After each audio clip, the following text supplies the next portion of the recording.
আসসালামু আলাইকুম রহমতুল্লাহি ওবরকাতুহু। সম্মানিত দর্শক, আমিরে জামাত ডক্টর শফিকুর রহমান মারাত্মক বেকায়দায় পড়েছেন।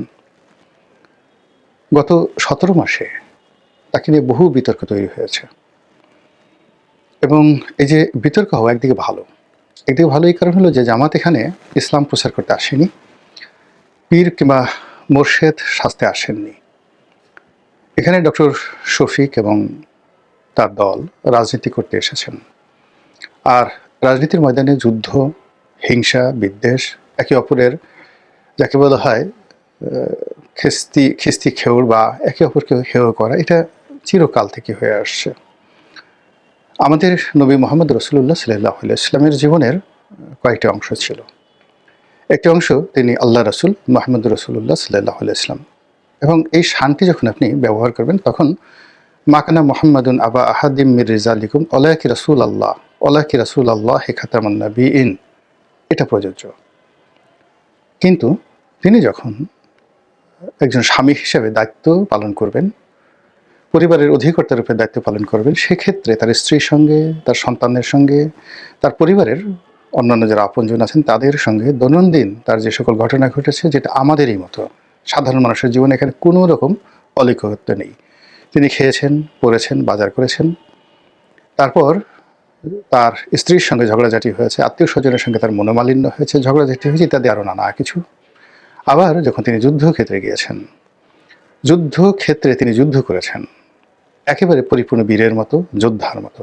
আর তার প্রতিপক্ষ তাকে এক চুল ছাড় দেয়নি, আর তিনিও প্রতিপক্ষকে যুদ্ধের ময়দানে এক চুল ছাড় দেননি। কেবলমাত্র যখন তিনি বিজয়ী হয়েছেন তখন রহম করেছেন বীরের মতো, রহম করেছেন মুসলিম মুত্তাকিদের মতো। এই যে পার্থক্য। তো এক্ষেত্রে আমিরে জামাতের অবস্থাও তাই। রসুলের সুন্নত অনুযায়ী তাকে দুর্নাম এবং দুর্ভোগ পোহাতে হয়েছে। তার প্রতিটি কর্ম নিয়ে ভীষণ রকম টিটকারি হচ্ছে। তিনি একেবারেই একজন তরুণও নয়, বালক। আনন্দের আতিশয্যে তাকে তিনি চুম্বন করেছেন। এটা নিয়ে সবাই বলছে এটা কী ধরনের কথা, এ তো সুম্মা শফিক, এই বুড়া মানুষ, এর সমকামিতার রোগ আছে, ইত্যাদি ইত্যাদি নানা রকম তার প্রতিপক্ষ বক্তব্য। এরপর কয়দিন আগে দেখা গেল একজন শহীদ মা, জুলাই যোদ্ধাদের মধ্য থেকে যিনি শহীদ হয়েছেন এরকম হতভাগ্য এক রমণী, সন্তান হারা রমণী, রীতিমতো পাগলিনী, তিনি ডক্টর শফিকুর রহমানকে দেখে আবেগের আতিশয্যে এসে জড়িয়ে ধরেছেন। এই বিরল দৃশ্যটিকে নিয়ে তার প্রতিপক্ষ যারা খুব নির্মম এবং নিষ্ঠুরভাবে তাকে সমালোচনা করেছেন।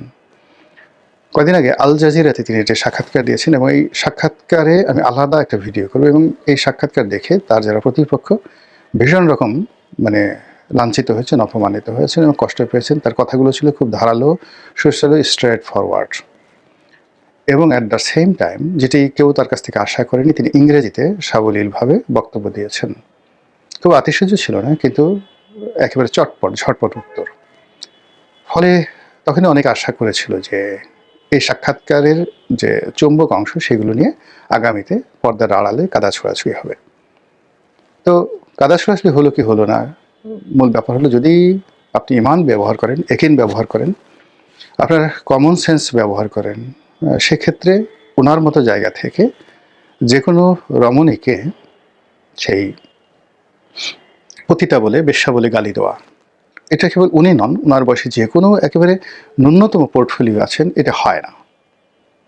যদি তিনি করেও থাকেন তবু আমি বলবো এটা হয় না।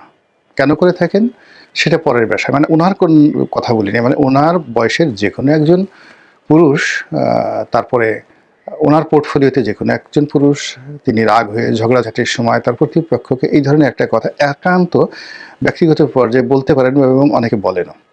এবং এর আগে একবার ওই বিখ্যাত ওয়াইজিন, সে তার ভাইয়ের সঙ্গে ঝগড়া করছিল। সেই ঝগড়া করতে গিয়ে ঝগড়া এমন তিক্ত পর্যায়ে পৌঁছে যায় যে সেই ওয়াজকারী, খুব নামকরা ওয়াজকারী, সে তার মাকে খুব অশ্লীল এবং অশ্রাব্য ভাষায় গালি দেয়, ভাইকে গালি দেওয়ার জন্যে।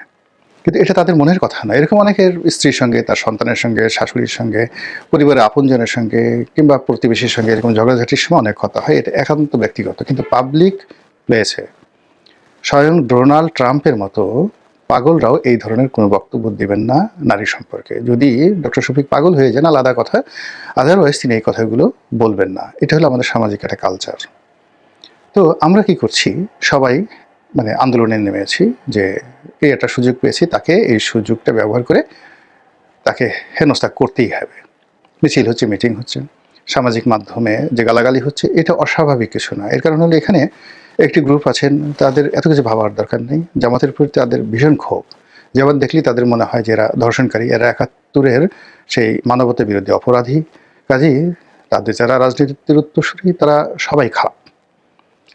এবং সেই সুযোগে যখনই কোনো রকম একটি ওসিলা তৈরি হয়, সেই ওসিলাকে জামাতি যারা অপছন্দ করেন তারা ব্যবহার করবেন, এটা স্বাভাবিক।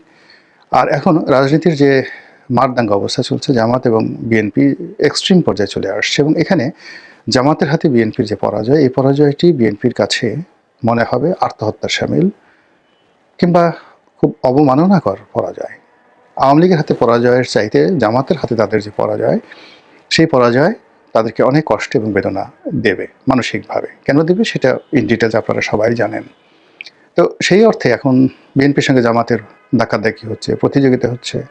অনেকেই কথা বলার চেষ্টা করছেন যে জামাত বিজয়ী হয়ে যেতে পারে ম্যাটিকুলাসলি, হোয়াট এভার মেবি, কিন্তু এটা বিএনপি আসলে শুনতে পারছেন না। তারেক রহমান সাহেবের সঙ্গে জামাতের আমিরের একেবারে সেম মাহফিলে, সেম লেভেলে, তারপরে সেম টপিক নিয়ে তাকে তুলনা করা হচ্ছে।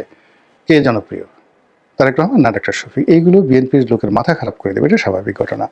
তো যাই হোক, এনিওয়ে এরই প্রেক্ষিতে ওনার যে সামাজিক মাধ্যমগুলো রয়েছে জামাতের আমিরের, ফেসবুক রয়েছে, টুইটার যেটিকে এখন এক্স হ্যান্ডেল বলা হয়, সেটা রয়েছে, আরও হয়তো লিঙ্কডিন থেকে শুরু করে আরও অনেক সামাজিক মাধ্যম রয়েছে, সেখানে হয়তো জামাতের পেজ রয়েছে।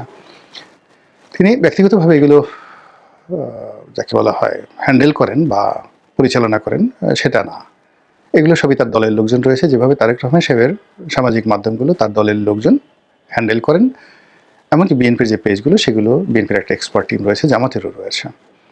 তো জামাতের দাবি যে এই পেজ থেকে একটি যাকে বলা হয় বার্তা, এক্স হ্যান্ডেলের বার্তা বা টুইট বার্তা, যেটা এক্স টুইট বার্তা, সেখানে নারীদেরকে কদর্য ভাষায় গালি দেওয়া হয়েছে, কর্মজীবী নারীদেরকে, এবং সেটি নিয়ে সারা দেশ উত্তাল।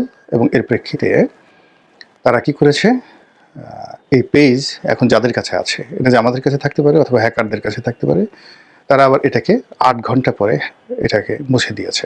যে আমাদের বক্তব্য যে একটি বিশেষ পক্ষ এই পেজটি হ্যাক করেছে এবং হ্যাক করে তারা এই বক্তব্য দিয়েছে। বক্তব্য দেওয়ার পর তারা এই পেজটি হয়তো উদ্ধার করেছে।